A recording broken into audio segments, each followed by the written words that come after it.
எல்லாரும் பைபிளை திருப்பி கொள்ளுங்க. நம்ம வசனத்திலிருந்து சில வசனங்கள் தான் வாசிக்க போகிறோம். ஆனால் நிறைய காரியத்தை தியானிக்க போகிறோம். கடந்த வாரங்களில் மனைவி, ஒரு குடும்பம், மகிழ்ச்சியான குடும்பம் என்றால் கணவன் மனைவி 2 பேர் தான் முதலாவது முக்கியமான இடம் பெறுகிறவர்கள். ஒரு கணவன் மனைவியும் இதை விளங்கி கொண்டு எங்கள் குடும்பம் மகிழ்ச்சியாக இருக்கணும், இயேசுக்குள்ளே சந்தோஷமாக இருக்கணும்னு அதற்கு என்ன செய்ய வேண்டும் என்று அறிந்து அர்ப்பணித்து செயல்படும் போது குடும்பம் ஒரு மகிழ்ச்சியான குடும்பமாக மாறும். அதற்கு மனைவியினுடைய பங்கு ரொம்ப முக்கியமானது. அதனால்தான் முதல்ல மனைவிகளுக்கு வேதம் ஆலோசனை கொடுக்கிறது. மனைவிகளுக்கான காரியத்தெல்லாம் நம்ம கடந்த வாரத்திலே பார்த்து விட்டோம், கடந்த நாட்களில். இன்றைக்கு புருஷர்கள், நீங்கள் வேத புஸ்தகத்தில் மனைவிகளுக்கு ஆலோசனை கொடுத்த எல்லா இடத்திலையுமே புருஷர்களுக்கும் வேதம் ஆலோசனை கொடுக்கிறது. ஆண்டவர் ஆலோசனை எழுதி வைத்திருக்கிறதை நீங்கள் பார்க்க முடியும்.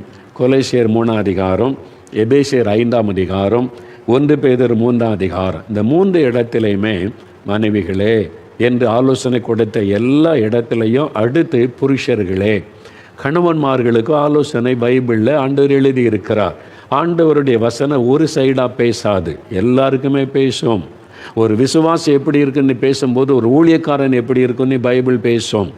ஒரு வேலைக்காரன் எப்படி இருக்குன்னு பேசும்போது எஜமான் எப்படி இருக்குன்னு பைபிள் பேசும். அதான் வசனம். ஒரு பிள்ளைகள் எப்படி இருக்குன்னு சொல்லும்போது பெற்றோர் எப்படி இருக்கணுன்றதே ஆண்டவர் பேசுவார். அப்படி தான் ஆண்டவருடைய வசனம். எல்லாருக்குமே ஆண்டவர் பேசுவார். அதனால் ஒரு சைடு மட்டும் பேசுகிறவர் அல்ல. ஆனால் நம்ம தொடர்ந்து தியானம் ஒரே நாளில் எல்லாத்தையும் சொல்லிட முடியாதுல்ல. இப்போ புருஷர்களுக்கும், அதாவது மகிழ்ச்சியான ஒரு குடும்பம் காணப்படணுமானா அதில் புருஷருடைய பங்கும் இருக்கிறதை புருஷர்கள் மறந்துடக்கூடாது. உங்களுக்கும் உங்களுடைய குடும்பம் மகிழ்ச்சியாக இருப்பதில் முக்கியமான பங்கு இருக்கிறது. எல்லாத்தையுமே மனைவி தலையில் தள்ளிட முடியாது. அவதான் குடும்பத்தை பார்க்கணும். புருஷர்களுக்கு முக்கியமான பங்கு ஏன் தெரியுமா? நீங்கள் தானே தலை. மனைவிக்கு புருஷன் தலையாக இருக்கிறான்னு இருக்கல, குடும்ப தலைவன் அப்படின்னு ஒரு பொறுப்பு இருக்குல்ல. மனைவி குடும்ப தலைவி தானே, உண்மைதான். நீங்கள் 2 பேரும் இணைந்தால் தானே குடும்பம். ஆனால் அந்த 2 பேரில் யாருக்கு முக்கிய பொறுப்பு அப்படின்னு நம்ம எடுக்க முடியாது. மனைவிக்கு எவ்வளோ பொறுப்பு இருக்கிறதோ அதே பொறுப்பு கணவனுக்கும் உண்டு. 2 பேரும் பொறுப்பில் கரெக்டாக இருந்தால் தான் ஒரு குடும்பம் மகிழ்ச்சியாக இருக்க முடியும். அதனால்தான் புருஷர்களுக்கும் வேத புஸ்தகம் ஆலோசனை கொடுக்கிறது. தலை சரியாக இருந்தால் தானங்க மற்றது வால் சரியாக இருக்கும். அப்போ தலை சரியாக இருக்கணும்ல. அதனால் புருஷர்கள் ரொம்ப கவனமாக இந்த குடும்ப காரியத்தில் கவனம் செலுத்தணும். சில குடும்பத்தில் இந்த புருஷர்கள் ஒரு சுயநலமாக தன்னை பற்றி மாத்திரமே தான் கவலைப்படுவாங்க. நான் நல்லா இருக்கணும், நான் அவசியம் இருக்கணும், நல்லா குடிக்கணும், வெறிக்கணும், ஜாலியாக இருக்கணும். மனைவி, பிள்ளைகள், குடும்பம் இதை பற்றி ஒரு பொறுப்பே இல்லாமல் இருக்கிற நிறைய கணவன்மார்கள். இதனால் பல குடும்பங்கள் பாதிக்கப்படுது, பெண்கள் பாதிக்கப்படுறாங்க. இந்த ஆண்களுடைய நிர்விசாரத்தினால் ஒரு குடும்பமே பாழாய் போகிறது. மனைவி என்ன செய்ய முடியும்? ஒரு புருஷன் சம்பாதிக்கலை, குடும்பத்து மேலே கவனம் செலுத்தினா ஒரு மனைவி எவ்வளோ தான் போராடுவது? அவங்க எவ்வளோ தான் அந்த பிரச்சனை தாங்குவது? எவ்வளோ முடியுமோ அவ்வளோ பிரயாசப்படுறாங்க. ஒரு கணவர் இப்படி போயிட்டாரு, நம்ம தான் தாங்கன்னு பிரயாசப்படுறாங்க. ஆனால் ஒரு புருஷனும் அதை உணர்ந்து மனைவியோடு இணைந்து 2 பேரும் சேர்ந்து செயல்படும் போது தான் ஒரு குடும்பமே மகிழ்ச்சியாக இருக்க முடியும். அதனால் கணவன்மார்கள் இதை உணர்ந்து கொள்ளணும். நிர்விசாரமாக இருக்கக்கூடாது. குடும்பமாக அதே மனைவி பார்த்துக்குவா அப்படின்னு சொல்லி அழையக்கூடாது. மனைவி பார்த்துக்குவான்னா அப்போ உங்களுடைய பொறுப்பு என்ன? புருஷனுக்கு ஒரு பெரிய பொறுப்பு இருக்கிறது என்பதை முதல்ல புருஷர்கள் உணர வேண்டும். என் குடும்பத்தில் எனக்கு பொறுப்பு இருக்குது. நீங்கள் தான் தலை. ஒரு மனைவியை விட நீங்கள் அதிக அக்கறை காட்டணும் குடும்ப காரியத்தில். மனைவி வீட்டில் பொறுப்படுத்த பல காரியத்தை செய்யும்போது புருஷர்களும் அதில் கவனம் செலுத்தி உதவியாக இருக்கணும். அப்போ தான் ஒரு குடும்பம் சரியாக கட்டப்பட முடியும். சிலர் அதில் மனைவி பார்த்துக்குவான்னு சொல்லி குடும்ப செலவுக்கு கூட காசு கொடுக்கறதில்ல. இந்த செலவுக்கு மனைவி என்ன செய்வாள்னு கூட யோசிக்கிறதில்லை. சில சுயநலமாகவே தன்னை குறித்து மாத்திரமே யோசித்து வாழ்கிறதுனால குடும்பங்கள் பாதிக்கப்படுகிறது. ஒரு கணவன் குடிகாரனாக இருக்கிறார், சூதாடியாக இருந்தால் யார் பாதிக்கப்படுவான்னு நினைக்கிறீங்க? மனைவி, பிள்ளைகள், குடும்பமே பாதிக்கப்படும். அதனால் தயவுசெய்து புருஷர்கள் இதை நினைவில் கொள்ளணும். உங்களை நம்பி தான் ஆண்டவர் உங்களுடைய ஒரு நல்ல மனைவியை கர்த்தர் உங்களுக்கு தந்திருக்கிறார். அப்போ மனைவியை கண்டடைகிறவன் நன்மையை கண்டடைகிறான். ஒரு ஏற்ற துணையை கர்த்தர் தந்து ஆண்டவர் உங்கள் குடும்பம் நல்லா இருக்கணும்னு செய்தால் நீங்கள் உங்களுடைய பொறுப்பை உணர்ந்து செயல்பட வேண்டும். அதுக்கு என்ன செய்யணும்? அப்படின்னா வசனத்தில் என்ன இருக்குது, பைபிள் என்ன சொல்லுது? மனைவிகளுக்கு ஆலோசனை சொன்ன மாதிரி புருஷர்களுக்கு ஆலோசனை சொல்லியிருக்கல. என்ன செய்யணும்? கொலைசியர் 3ஆம் அதிகாரம் 19ஆம் வசனம். பைபிளை திருப்புங்க. கொலைசியர் 277வது பக்கம், புதிய ஏற்பாட்டில் 277 277 பக்கம் பாருங்கள். கொலைசியர் 3ஆம் அதிகாரம் 19ஆம் வசனம். புருஷர்களே, உங்கள் மனைவிகளில் அன்பு கூறுங்கள், அவர்கள் மேல் கசந்து கொள்ளாதிருங்கள். முதல்ல என்ன சொல்லப்பட்டு? புருஷர்களே, மனைவியினிடத்தில் அன்பு கூறுங்கள். உங்கள் மனைவியை நேசிக்கிறீங்களா? உண்மையாக சொல்லுங்கள், மனைவியை நேசிக்கிறீங்களா? மனைவி மட்டும் உங்களை நேசிக்கணும், கீழ்ப்படியன்னு எதிர்பார்க்குறீங்களே, உங்களுடைய மனைவியை நீங்கள் நேசிக்கிறீங்களா? நீங்கள் நேசித்தா இந்த மாதிரி பேசுவீங்களா? உங்களுடைய மனைவியை தாறுமாறாக பேசுகிறீங்க, கெட்ட வார்த்தை சொல்லி திட்டுறீங்க, உங்களுடைய மனைவியை சொல்லக்கூடாத வார்த்தையெல்லாம் சொல்லி திட்டுறீங்களே. உண்மையாக அன்பு இருந்தால் அப்படிலாம் பேச முடியுமா? காயப்படுத்துகிறீங்களே. யோசித்து பாருங்கள். ஒரு மனைவி புருஷனிடத்தில் எதிர்பார்க்கிறது என்ன? முதலாவது புருஷனுடைய அன்பு. அதான் எதிர்பார்ப்பது. சம்பாதிக்கிறது, குடும்பத்து, அதெல்லாம் ரெண்டாவது. முதலாவது ஒரு புருஷன் என்னை நேசிக்கணும், அந்த அன்பு. இதுதான் ரொம்ப முக்கியம். இந்த அன்பு அவங்க எதிர்பார்ப்பது புருஷனுடைய அன்பு. நீங்கள் உங்களுடைய மனைவியை நேசிக்கிறீங்களா? உண்மையாக நேசிக்கிறீங்களா? யோசித்து பாருங்கள். அதாவது இதில் ஒரு காரியத்தை புருஷர்கள் புரிந்து கொள்ளணும். திருமணத்திற்கு முன்பு, திருமணத்திற்கு பின்பு, இந்த ரெண்டு இருக்குது. இது வசனத்தை ஒழுங்காக வாசிட்டிங்கன்னா புரியும். திருமணத்துக்கு முன்பு உங்கள் தாய், தகப்பன், சகோதரன், சகோதரி, குடும்பம், என் குடும்பம் அப்படின்னு சிலர் தாய் மேலே ரொம்ப அன்பாக இருப்பாங்க, சிலர் தகப்பன் மேலே ரொம்ப அன்பாக அட்டாச்சாக இருப்பாங்க, சிலர் தன்னுடைய சகோதரி, சகோதரன், ஃபேமிலி இருக்கிற மெம்பர்ஸு, சிலருக்கு ஒத்துருக்க மாட்டாங்க, ஒரே பிள்ளையாக இருப்பாங்க. அப்போ அம்மா மேலே, அப்பா மேலே ரொம்ப அன்பாகிடுவாங்க. திருமணத்துக்கு முன்னால் அப்படி அன்பாக இருப்பாங்க. சிலர் ஃப்ரெண்ட்ஸு, அப்பா அம்மாவோட ஃப்ரெண்ட்ஸு தான் முக்கியம். டெய்லி ஃப்ரெண்ட்ஸோடு போயிடுவாங்க, அவங்களோட ஜாலியாக அவங்கள்ட்ட தான் டைம் ஸ்பெண்ட் பண்ணுறது, அவங்க தான் எனக்கு முக்கியம் அப்படின்னு தாய் தப்பனோட ஃப்ரெண்ட்ஸை ரொம்ப நேசிக்கிறவங்க இருக்காங்க. சிலர் ஜாப், அதாவது அவங்களுடைய வேலையை ரொம்ப நேசிப்பாங்க. எனக்கு முதல்ல ஜாப் அதுதான் அப்படின்னு சொல்லி அப்படி நேசிக்கிறவங்க அந்த ஜாபை நேசிப்பாங்க. ஒருத்தர் சொன்னார் மனைவிக்கிட்ட, நீ எனக்கு ரெண்டாவது மனைவி. அவங்க அதிர்ந்து போயிட்டாங்க. ஏன் அப்படி சொல்ல? எனக்கு முதல் மனைவியுடைய ஜாப், என் வேலை. அப்போ பைபிள் பிரகாரம் ரெண்டாவது மனைவிலாம் கட்ட முடியாதுங்க, ஒரே மனைவி உடையவனாக தான் இருக்குன்னு பைபிள் சொல்லுது.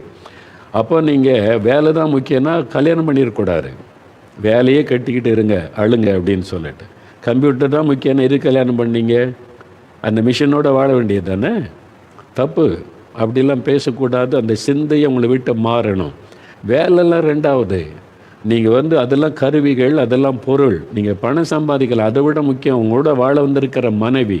அவங்களுக்கு ஆசாபாசம் இருக்குது, விருப்பு இருக்குது, உணர்வுகள் இருக்கிறது, அவங்களுக்கு ஒரு எதிர்பார்ப்பு இருக்கிறது, அதை நிறைவேற்றணும். ஒரு புருஷன் என்று சொன்னால் அன்பு கூறணும்னு ஆண்டவர் சொல்லுகிறார்.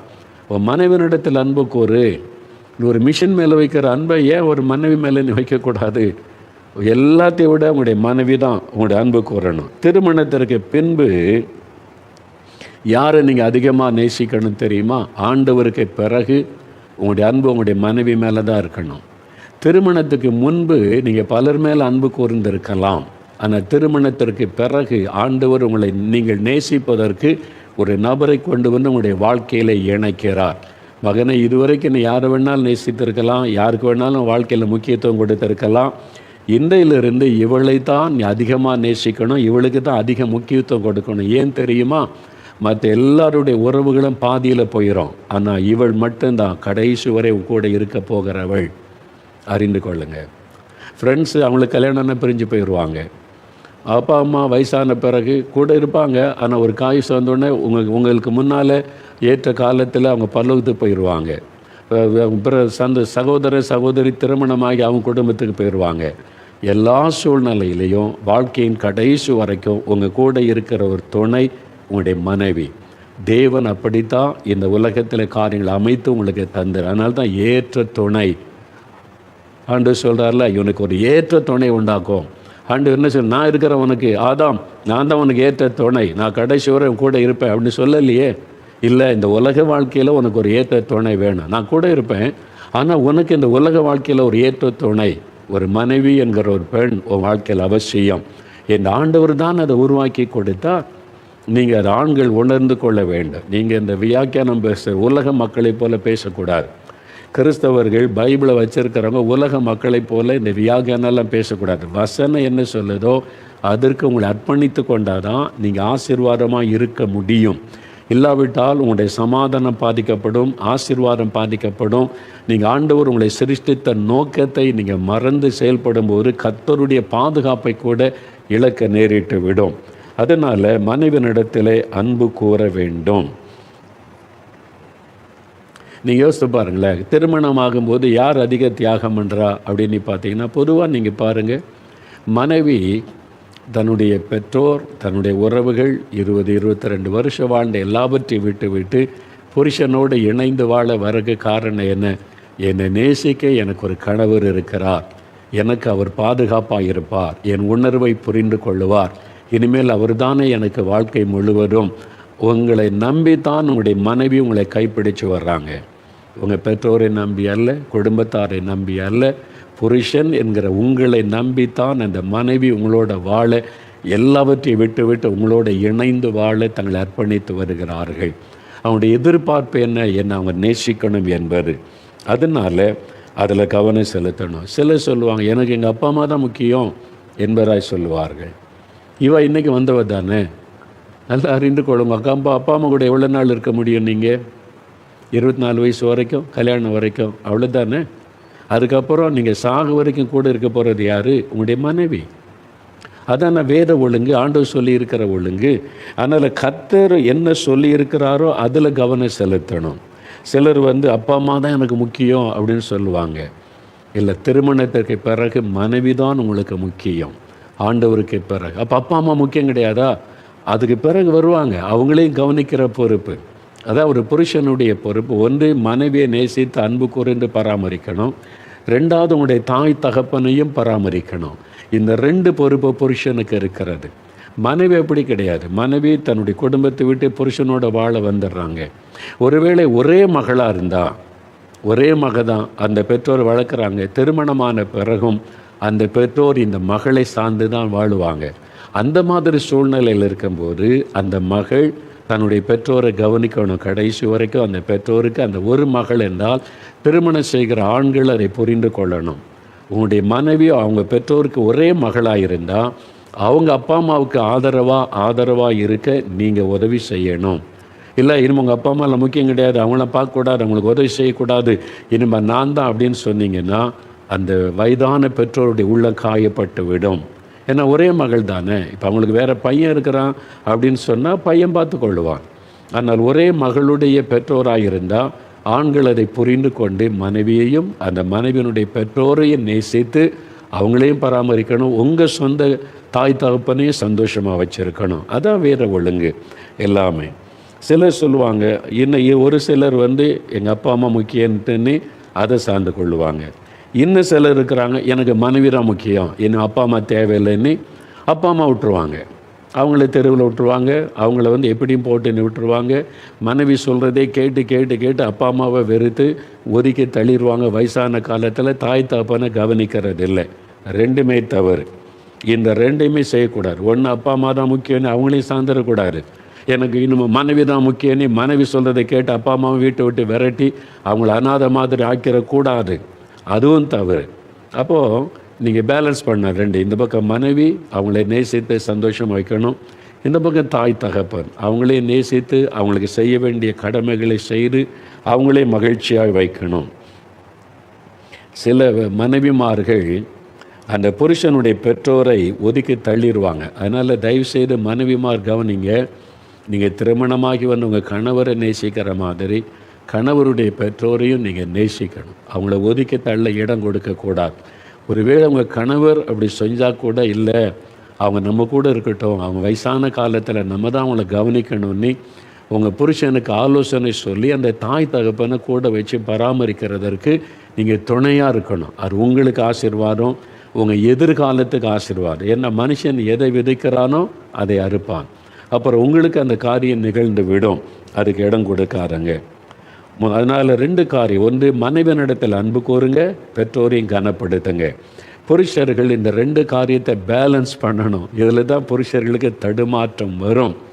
சிலர் வேலை செய்துட்டு வீட்டுக்குள்ளே வந்த உடனே மனைவி ஒரு ரிப்போர்ட் வச்சுருப்பாங்க, உங்கள் அம்மா அப்படி பண்ணுறாங்க, இப்படி பண்ணுறாங்க, இப்படி பேசுகிறாங்க, அவங்க கூட இருக்க முடியாதுன்னு பேசுவாங்க. அப்படியே தாயார் காத்திருப்பாங்க சிலர். அவங்க அப்படி பண்ண உன் மனைவி அப்படி பண்ணுறான், இப்படி பண்ணுறான், இவளை வச்சுக்கிட்டு இவளை ஏன் கல்யாணம் பண்ண, இவளால் பார் அப்படின்னு சொல்லி புருஷன் என்ன பண்ணுவார்? 2 பேரும் இங்கே நேசிக்கணும், 2 பேரும் அனுபவிக்கணும்னு விரும்புகிறார். நீங்கள் 2 பேரும் கம்ப்ளைண்ட்டோட அவரை வேதனைப்படுத்த ஒரு குடும்பத்துக்கு ஒருத்த வெறுப்பே அவருக்கு வந்துடும். ஏன்டா கல்யாணம் பண்ணோம், அவன் சொல்ல நீ தானே கல்யாணம் பண்ணி வச்ச அப்படின்னு சொல்லக்கூடிய அளவுக்கு சில குடும்பத்தில் வந்துடும். தயவுசெய்து மனைவிமார் பெற்றோரும் ஒரு புருஷனுடைய சூழ்நிலை புரிந்து கொள்ளணும். வெளியில் வேலை செய்துட்டு பல பிரச்சனைகளை சந்தித்து வீட்டுக்கு வந்தால் அங்கே வந்து முறுமுறுப்பு, சண்டை, அதே கம்ப்ளைண்ட்டு டெய்லி அதுவே வழக்கமாக இருந்தால் புருஷனுக்கு வீட்டுக்கு வர விருப்பம் இருக்காது. அதனால் மனைவிமார் பெண்கள் இதில் நீங்கள் கவனம் செலுத்தணும். அதில் கணவன்மார்கள் கவனிக்க வேண்டிய முக்கியமான காரியம் என்னென்னா, என் மனைவியை நேசிக்கிறேன் பிரதர்ம்பாங்க, ஆனால் என் மனைவி என்னை நேசிக்க மாட்டேன்னு சொல்கிறா, நான் அவளை நேசிக்கலைன்னு சொல்லுகிறாள்னு. ஆமாம், ஒரு குடும்பத்தில் நான் போயிருந்தேன், பிரதர் இவர் என்னை நேசிக்கிறதே இல்லை, ஆனால் பார்த்தா அவர் அன்பாக வச்சுருக்கிறாரு, எல்லோரும் அன்பாக தான் வச்சுருக்கிறாரு, குடும்பத்தில் அன்பாக தான் இருக்கிறாங்க. ஆனால் அந்த மனைவிக்கு என்ன குறைபாடு இல்லை, இவர் என்னை நேசிக்க மாட்டேங்கிறாருன்றாங்க. ஏன் அப்படி சொல்கிறீங்க அப்படின்னு கேட்டால், தவறான புரிந்து கொள்ளுதல். அதாவது சில ஆண்களுக்கு அன்பை வெளிப்படுத்த தெரியும், ஒரு மனைவி கிட்ட அன்பை வெளிப்படுத்த தெரியும், பிரியமானது வாங்கி கொடுக்கறது, செய்கிறது, பேசுகிறது. சில புருஷர்கள் அமைதியாக இருப்பாங்க, அவ்வளோதான். மனைவி எதிர்பார்ப்பேன்னா அவர் மற்றவங்க மாதிரி இருக்கணும்னு. நீங்கள் மனைவிமார்கள் புருஷனை புரிந்து கொள்ளணும். எல்லோரும் ஒரே மாதிரி இருக்க மாட்டாங்க. அப்போது கணவன்மாரும் என்ன செய்யணும்னா, உங்களுடைய மனைவி உங்கள்கிட்ட என்ன எதிர்பார்க்குறாங்க, நீங்கள் நேசிக்கிறேன்னு சொன்னால் போதாது, உங்களுடைய அன்பை வெளிப்படுத்தணும், கிரியையிலே வெளிப்படுத்தணும். அதான் முக்கியம். நீங்கள் ஐ லவ் யூ அப்படின்னு சொன்னால் போதாது, அந்த அன்பை கிரியையிலே வெளிப்படுத்த வேண்டியது ரொம்ப அவசியம். ஒரு சமயம் ஒரு ஒரு சகோதரி வந்தாங்க. அவங்க சொன்னாங்க, பிரதர் திருமணமாகி 5 வருஷம் ஆச்சு, என் கணவரை நம்பித்தானே நான் என் சொந்த குடும்பத்தை விட்டுட்டு அவரோட நான் வாழ்ந்து எல்லாமே செய்கிறேன். இந்த 5 வருஷத்தில் ஒரு புடவை கூட அவர் எனக்கு எடுத்து கொடுத்ததில்லை அப்படின்ட்டு அவங்க சொல்லும்போது அவங்களுடைய இருதயத்தில் ஒரு காயம், அவங்க இருதயத்துக்குள்ளே ஒரு வேதனை இருக்குது. 5 வருஷமாக நான் திருமணமாகி ஒரு சேலை கூட என் கணவர் எனக்கு எடுத்து கொடுத்ததில்லை. அந்த மனைவியுடைய எதிர்பார்ப்பு என்ன? என் கணவர் என்னை நேசித்து அவர் எனக்கு ஒரு சேலை எடுத்து கொடுத்து அது ஒரு சந்தோஷம். இது பெண்களுடைய எதிர்பார்ப்பு. இவர் என்ன சொல்கிறார் கணவர், பிரதர் எல்லாமே எங்கள் வீட்டில் எங்கள் அம்மா தான், அவளுக்கு என்ன குறை, எங்கள் அம்மா இவ்வளோ சேலை எடுத்து கொடுக்குறாங்க, கேட்குறதெல்லாம் செய்கிறாங்கல்ல, அவளுக்கு என்ன குறை அப்படின்னு கணவர் சொல்லுகிறார். ஆனால் மனைவியினுடைய எதிர்பார்ப்பு என்ன? இல்லை, எங்கள் மாமியார் எடுத்துறட்டும், அது அவங்க செய்யட்டும், ஆனால் என் கணவர் கையினால் எனக்கு ஒன்று கிடைக்காதா? புருஷர்கள் புரிந்து கொள்ளணும்.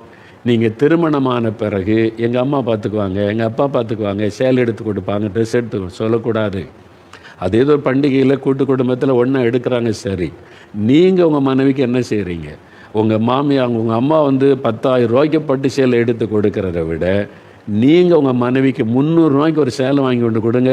உங்கள் மனைவிட்ட கேளுங்க, எது சந்தோஷப்படுத்தும்? அவங்க வாங்கி கொடுத்த 10,000 ரூபா சேலை கிடையாது, நீங்கள் வாங்கி கொடுக்குற 300 ரூபா சேலை தான் உங்களுடைய மனைவிக்கு சந்தோஷத்தை கொடுக்கும். என் கணவர் எனக்காக பார்த்து வாங்கிட்டு வந்தது, என் கணவர் எனக்காக இது வாங்கி கொண்டு கொடுத்தாங்க. அன்பை வெளிப்படுத்துங்க. நிறைய ஆண்களுக்கு அன்பை வெளிப்படுத்த தெரிவது இல்லை, இதுதான் நிறைய பிரச்சனை. அதனால் மனைவிமார் நினைக்கிறேன், இவருக்கு என் மேலே அன்பே கிடையாது.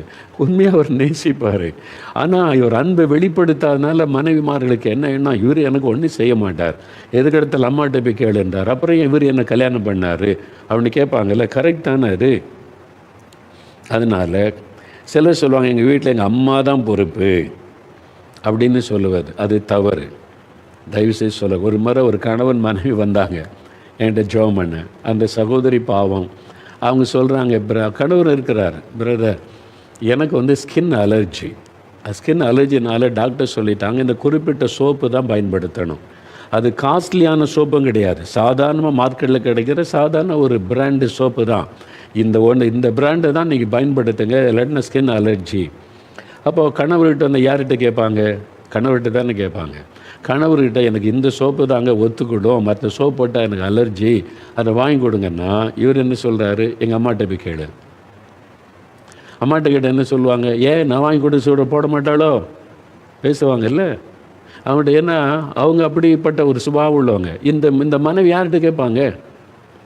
நான் நேரில் கேட்டேன், ஒரு சோப்பு கூட உங்களுடைய மனைவிக்கு வாங்கி கொடுக்க உங்களுக்கு வக்கு இல்லைன்னா எதுக்கு கல்யாணம் பண்ணேன்?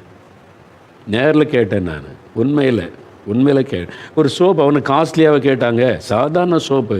நீங்கள் ஒரு கணவன் இது கூட புரிந்து கொள்ள தெரியாட்டா எதுக்கு உங்களுக்கு கல்யாணம், எதுக்கு உங்களுக்கு மனைவி? அம்மா முந்தானே பிடிச்சிக்கிட்டு இருக்க வேண்டியது தானே, எங்கள் அம்மா தான் எல்லாம் அப்படின்னு சொன்னால். கல்யாணத்துக்கு அப்புறம் பேசாதங்க அப்படி. உங்கள் அம்மாவை நம்பி அவள் உங்களை வாழ வரலை, உங்களை நம்பி தான் உங்களுடைய மனைவி வாழ வந்திருக்கிறாள். என் கணவர் என்னை கவனிப்பார், என் கணவர் எனக்கு எல்லாம் செய்வார், என் உணர்வுகளை புரிந்து கொள்வார் என்று ஒரு சோப்புக்கு கூட உங்களுடைய மனைவியினுடைய விருப்பத்தை உங்களால் நிறைவேற்ற முடியாவிட்டால் நீங்கள் என்ன ஒரு புருஷன்? இந்த மாதிரி பேசுகிறத கர்த்தர் விரும்ப மாட்டார். எப்போ நீங்கள் திருமணமாகி உங்களுடைய மனைவி வந்துட்டாங்களோ நீங்கள் அறிந்து கொள்ளணும். நீங்கள் பாருங்கள், எபேசியர் 5:33 பாருங்கள். வசனம் என்ன சொல்லுது பாருங்கள். எபேசியர் 5:33 வசனம் என்ன சொல்லுது பாருங்கள். அவனவன் தன்னிடத்தில் அன்பு கூறுவதை போல தன் மனைவியினிடத்திலும் அன்பு கூற கடவன். உங்களை நேசிக்கிற மாதிரி உங்களுடைய மனைவியை நேசிக்கணும் என்று ஆண்டவர் சொல்லுகிறார். அந்த மாதிரி நேசிக்கிறீங்களா? உங்களை எந்த அளவு நேசிக்கிறீங்களோ அப்படி உங்களுடைய மனைவி நேசிக்கிறீங்களா? ஏன்னா நீங்கள் 2 பேர் தான் ஒரே சரீரம் ஒன்று. உங்கள் அம்மாவும் நீங்களும் ஒன்று, உங்கள் அப்பாவும் நீங்களும் ஒன்றுன்னு பைபிளில் இருக்குதா? இல்லை. மனைவி நீங்களும் தான் ஒன்று, நீங்கள் தான். நீங்கள் புருஷர்கள் இதை புரிந்து கொள்ளணும். உங்களை நம்பி உங்களை வாழ வந்த ஒரு மனைவி அவங்களுடைய உணர்வுகள் ஆசாபாசங்கள் எல்லாத்துக்கும் மரியாதை கொடுத்து அவங்கள இருந்து அன்பாக சந்தோஷமாய் வைக்க வேண்டிய பொறுப்பு புருஷனுடையது. அதுதான் வேதம் சொல்லுகிறாரு. அதனால் நீங்கள் இந்த காரியத்தில் கவனம் செலுத்தி உங்களுடைய மனைவிக்கு என்ன விருப்பம், நான் பெருசாக ஒன்று கேட்க போகிறதில்ல. ஒரு சின்ன காரியம் கணவர் கையிலேருந்து எனக்கு கிடைச்சா நல்லாயிருக்கும், அதான் அவனுடைய எதிர்பார்ப்பு, அவ்வளோதான். இது கூட உங்களால் செய்ய முடியாதா? யோசித்து பாருங்கள். உங்களுடைய மனைவியை நேசிக்கிறீங்களா? உண்மையாக நேசிக்கிறீங்களா? ஆண்டவருக்கு பிறகு உங்களுடைய அன்பு யாருக்கு அதிகமாக இருக்குது? உங்களுடைய மனைவி மேலே இருக்குதா? யோசித்து பாருங்கள். ஏன்னா உங்களை நம்பி வாழ உங்களை கைப்பிடிச்சு வந்திருக்கிறாங்க. இனிமேல் இவரோடு தான் என் வாழ்க்கை முழுதும், வாழ்விலும் தாழ்விலும் இன்பத்திலும் துன்பத்தில் என் கணவர் தான் வந்திருக்கிறாங்க. உங்கள் 2 பேருக்கு நடுவில் யாரும் வருவதை வேதம் அனுமதிக்கவில்லை. உங்கள் அப்பா அம்மாவும் சரி, மாமனார் மாமியார் சரி, ஊழியக்காரன் கூட உள்ளே வரக்கூடாது. கணவன் மனைவி 2 பேருடைய அந்த ஐக்கியத்துக்குள்ள, அன்புக்குள்ள, உறவுக்குள்ள நீங்கள் 2 பேர் தான். இயேசு என்கிற ரட்சகரை சொந்தமாக வச்சு அவரை முன்வைத்து நீங்கள் நடக்க பழகுங்க. சரி, உங்கள் மனைவி கேட்குறாங்க ஒன்று, நீங்கள் ஆண்டவர்கிட்ட போய் பேசுனீங்களா? ஆண்டவரே என் மனைவி இப்படி ஒன்று கேட்குறா, நான் என்ன பண்ணுறது? உங்கள் அம்மாட்ட போய் கேட்க சொல்லி கர்த்தர் சொல்லுவாரா? உங்கள் அம்மாவை நம்பி வரல உன் மனைவி, உன்னை நம்பி தான் உன் கையில் ஒப்படைச்சிருக்கிறேன், நீ தான் உன் மனைவிக்கு பொறுப்பு அப்படின்னு ஆண்டவர் சொல்லுவார்ல. என்னைக்காவது யோசித்து பார்த்துருக்கிறீங்களா?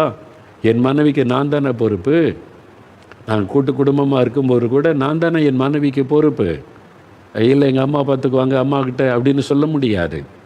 எப்போ நீங்கள் கணவன் மனைவி ஆனீங்களோ நீங்கள் தான். அதனால் இதில் புருஷர்கள் கவனம் செலுத்தணும், உங்களை ஒப்பு கொடுக்கணும். ஆண்டவரை கிருபை தாங்கன்னு சொல்லி நாளைக்கு தொடர்ச்சியான சில காரியங்களை தியானிக்க போகிறோம். இப்போ ஆண்டவரை பார்த்து சொல்லுங்கள், ஆண்டவரே நான் என்னுடைய மனைவியை நேசிக்கணும், முழு இருதயத்தோடு நேசிக்கணும். எங்கள் அன்புக்கு குறுக்க யாருக்கும் நான் இடம் கொடுக்கக்கூடாது. எங்கள் அப்பாவாக இருந்தாலும் சரி, அம்மாவாக இருந்தாலும் சரி, என் சகோதரன் சகோதரி, வேலை, நண்பர்கள், ஊழியக்காரங்களுக்கு கூட நான் இடம் கொடுக்கக்கூடாது. நானும் என் மனைவியும் நீங்களும் ஒரு குடும்ப ஐக்கியமாக நாங்கள் வாழணும். ஆண்டவரே அந்த கிருபை தாங்கன்னு கேளுங்க. ஆண்டவர்கிட்ட ஒப்பு கொடுங்க. இந்த தவறை விட்டு மனம் திரும்பி ஒப்பு கொடுத்துருங்க. உங்கள் குடும்பம் மகிழ்ச்சியான குடும்பமாக மாறிடும் பாருங்கள். இப்போ ஆண்டவர்கிட்ட ஒப்பு கொடுத்து ஜெபிக்கிறீங்களா? அப்படியே வலதுகரம் வைத்தங்க. தகப்பனே, அருமையான இந்த ஐக்கியத்திற்காக, அன்புக்காக ஸ்தோத்திரம்.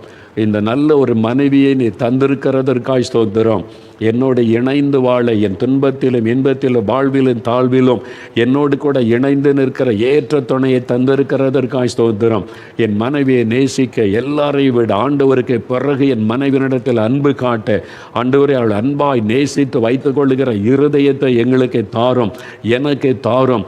இனிமேல் நான் எந்த விதத்தில் கசந்து கொள்ளாதபடி என் மனைவிக்கு நான் முக்கியத்துவம் கொடுத்து நேசித்து உம்முடைய வசனத்தை வசனத்தின்படி வாழ அர்ப்பணிக்கிறேன் என்று யார் யார் ஜெபிக்கிறாங்களோ அந்த குடும்பத்தில் உம்முடைய அன்பு வெளிப்படட்டும், அன்பு பூரணப்படட்டும், அன்பு நிரம்பி வெளியட்டும், சந்தோஷம் மகிழ்ச்சி உண்டாகட்டும். இதை தடைப்படுத்துகிற பொல்லாத சாத்தானுடைய கிரியைகள் குடும்பத்தை விட்டு விலகட்டும். ஒவ்வொரு சகோதரருடைய உள்ளத்திலும் ஆண்டவர் பேசி அருளும். ஆண்டவர் அப்படி செய்கிறதற்காக ஸ்தோத்திரம் ஸ்தோத்திரம். இயேசு கிறிஸ்துவின் நாமத்தில் ஜெபிக்கிறோம் பிதாவே. ஆமேன் ஆமேன். என் ஆத்துமாவே கர்த்தரை சோஸ்தரி, என் முழு உள்ளமே அவருடைய பரிசுத்தமுள்ள நாமத்தை சோஸ்தரி. என் ஆத்துமாவே கர்த்தரை சோஸ்தரி, அவர் செய்த சகல உபகாரங்களை மறவாதே. ஆமேன்.